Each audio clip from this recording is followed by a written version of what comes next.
Good morning, guys. It's been a while since I've popped on here to talk about books, so today I will be talking about books. I'm going to share my March and April reads. I read 12 books in these past 2 months, but I'm going to just be sharing 10 of them today. I'm choosing to not share 2 of the nonfiction books that I read. I just have a personal hesitation about getting into their highly sensitive nature on this channel. Not that I'm afraid of their content, but if I'm going to engage in certain discussions here on the internet, I want to be fully prepared. I'm going to need my apologetics ready to go. I need to think about the way I go about doing that. And I don't think that in a casual book talk video like this, I just don't think that that's the right time for me to do so. So, without further ado, I'm going to be sharing 10 wonderful books that I read in March and April. The first book is this excellent biography called The Literary Lives of the Inklings. J.R.R. Tolkien, C.S. Lewis, Owen Barfield, and Charles Williams. This is written by a couple, Philip and Carol Zaleski, and wow. Just wow. I've had this book on my to-read list for so long just because I'm fascinated with the ideas of literary circles at prestigious universities like Oxford. I'm also a big fan of Tolkien and Lewis, especially, I'm sure as many of you are. This is a monumental biography. This book follows each of these 4 writers from birth to death, with particular attention to the development of their literary aspirations and achievements and their time together at Oxford. These 4 men were part of a circle called the Inklings that got together weekly to discuss the literature that they were reading and writing, and they would read their poems to each other and get feedback. They would critique each other's essays. They had just all kinds of incredible discussions, and they would do this at a certain pub in the town of Oxford, the Eagle and Child. This is the stuff of my wildest dreams. What's particularly interesting about these 4 figures for myself is that all 4 of them were Christians, albeit different types of Christians. Tolkien was a Catholic, Lewis an Anglican, but then kind of something undefinable. He coined the term mere Christianity, and he would have described himself as a mere Christian. Barfield and Williams were both Christians, but they just kind of dabbled in different spiritual aspects of Christianity. Their Christianity is more complicated, to put it that way. Anyways, this biography is profoundly real, it's critical, and it's just beautiful. I highly recommend this, especially to fans of Tolkien and Lewis. If you love the Hobbit or the Lord of the Rings series, if you love the Chronicles of Narnia or the Space Trilogy, this book gets in the authors' heads as they wrote and developed those worlds and those stories. It's just so cool to get a glimpse into those literary endeavors. Anyways, I could talk about this book forever. It is by far one of the best biographies that I've ever read, and so highly recommend The Inklings. Alright, so the second book that I read was Arabian Nights and Days, a novel by Naguib Mahfouz. And I've looked around my house everywhere and I cannot find this book back, which is really frustrating. I know it's somewhere, but this book is lost, but I can paste a photo of it. And this was a reread for me. I love the Arabian Nights, and this author kind of refashions these classic tales in just a very spellbinding, magical narrative that's just so fun to read and so crazy. Lots of crazy stuff happens. So you have beloved characters like Sinbad the Sailor and Aladdin who are part of this narrative, but the story actually centers around dozens of citizens in kind of a smaller Arabian city. The story is very unique because it starts off, Chapter 1 is kind of focusing on 1 or 2 characters, and you're kind of introduced to everyone in the town within the first 2 chapters, and then it kind of just goes from townsperson to townsperson to townsperson to townsperson, and all their stories and narratives are super interconnected.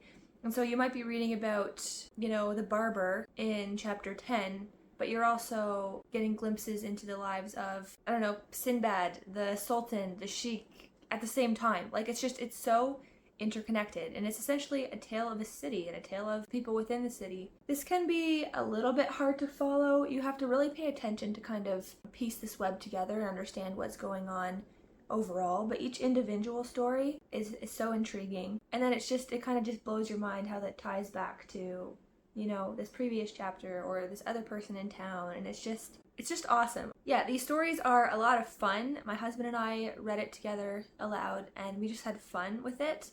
But it also does contain some kind of profound insights into the human condition, some historical insights into the Arabian world, as accurate as those may be, I guess. Anyways, I highly recommend this book.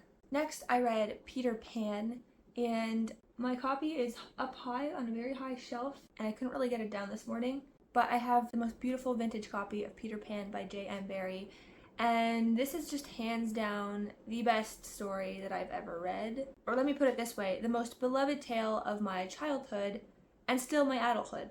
There's just something about it. I soak up everything about Peter Pan. Every time I hear a song that references Peter Pan, or a film, or just any reference to Peter Pan, I'm on it. Now, I'm not a Swiftie, but I do know that in Taylor Swift's new album, there is a song called Peter, and it's playing on the story of Peter Pan, and that's actually the one song in the album that I love. Oops. It's really good. Anyways, reading Peter Pan as an adult is enlightening in the sense that you realize that Peter wasn't actually a very nice boy, and that Barrie's message, while it does highlight some of the joys and beauties of childhood, his message is actually about the value of growing up. Yeah, really interesting. My husband and I read this together, and we just had so many mixed feelings by the end of it, mixed emotions about Peter, about what Barrie's message actually was, because sometimes the message seems to be kind of going against itself. Is it pro-childhood or pro-adulthood? You know, it's more complicated than that. And it was just really fun trying to work these things out and develop an educated adult's take on Peter Pan. So I highly recommend that you read this if you haven't already. Even if you have as a child, reread it. It's totally worth it, I promise you. The next book that I read was called Crisis of Confidence, Reclaiming the Historic Faith in a Culture Consumed with Individualism and Identity by Carl Trueman. Now, Carl Trueman is one of my favorite evangelical writers. He's written some really great historical, philosophical, theological books that deal with a lot of the issues that Christians face in today's world. Anyways, this book was not an easy read by any means, but I do think that this book is a critical read for evangelical Protestants. Essentially, Trueman analyzes how ancient creeds and confessions, from the Apostles' Creed to the Westminster Catechism, actually protect and promote biblical Christianity in a culture of expressive individualism, in a culture that is hostile to the idea that there is objective truth and that it is knowable and that a religious body can make claims to that truth and pass that down from generation to generation. While many modern evangelical Protestants reject these historic creeds and claim that they have no creed but the Bible, Trueman argues that the ancient liturgical tradition is essential because it promotes humility, moral structure, and a godly view of personhood, which helps believers to maintain a strong foundation amid a culture in crisis. This is just an extremely powerful book calling all Christians to unity and orthodoxy in the 21st century. So then I read The Hobbit by J.R.R. Tolkien, mostly because I read the Inklings biography and felt inspired by Tolkien and excited to get into his work again. Yeah, I feel like I don't need to say much about The Hobbit. I talked about it in my spring books recommendation. I feel like everyone is kind of aware of what The Hobbit is, and that it is a great literature and also a great film. Anyways, it's that classic tale of adventure and journeying. Bilbo Baggins, he leaves the Shire, his safe, homey little place, for the big wide world and all the pain and glory that is to be found there. This book is just filled with themes of wonder and discovery, spiritual and emotional growth, character development, the importance of bravery and courage, and there's also an element of homecoming and rebirth. This book investigates who we are when we are in our homes, in our safe places, but also the potential of who we can be when we go out into the world and we leave our comfort zones. Yeah, and we do out of the ordinary things, and we push ourselves and we challenge ourselves. This is essentially an exploration of who we can become if we only have the will and desire to become, and not just to stay the same. Anyways, I have such an affection for all of Tolkien's characters and for his world, Middle-earth, and so it's always a pleasure to return to that. So if you haven't read The Hobbit, I highly recommend that you do. Okay, and now for this incredible series, or should I say, start to a series. These are books 1, books 2, and books 3 of the Anne of Green Gables series by L.M. Montgomery, and oh my goodness. These are like ranking in my top books of life, like just top books ever. And I wasn't totally expecting that at all, but it just happened. Let me say a few things about Anne of Green Gables here. The series is astounding. There are 8 books. I've read 3. I cannot wait to get my hands on the next 5.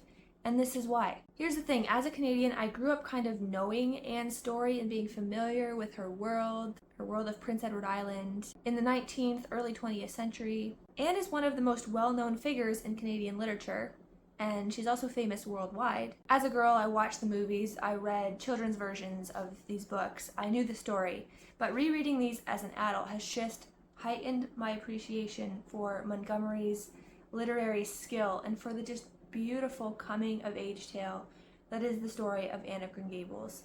Coming-of-age tales, childhood into adulthood, those are my favorite kinds of stories. I love them. Anne of Green Gables is one of the most interesting and compelling little girls and then young women you can ever meet. And Montgomery's descriptions of her daily life in PEI are just stunning. There's just so much of the best stuff of life in this series. And I know I'm rambling and not being clear, but let me say that again. There is so much of the best stuff of life in this series.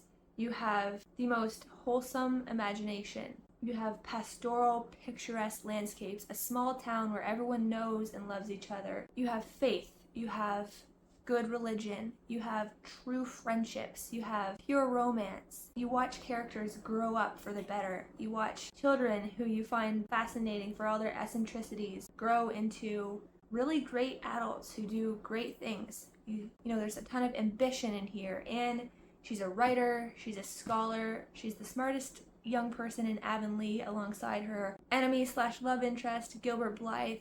It's just incredible to see what she does in her life. How she goes from being an orphan with no home to having the deepest sense of home that I've ever encountered in literature, and so much will and ambition and desire to do good and to enjoy all the beauty and the simple pleasures of life to the fullest. Ugh, I could just go on and on. I treasure this series so much. And book 1 is incredible, but they honestly just get better. And that doesn't always happen in series, but they just get better. I mean, book 3 is her university years, her falling in love years, the death of a childhood friend, the marriage of a best friend, there's so many relatable life changes happening in there, and the story is just written so eloquently, profoundly, and I cried. I literally bawled my eyes out in front of my husband in book 3, and I expect that I will continue to do so as I make my way through this series.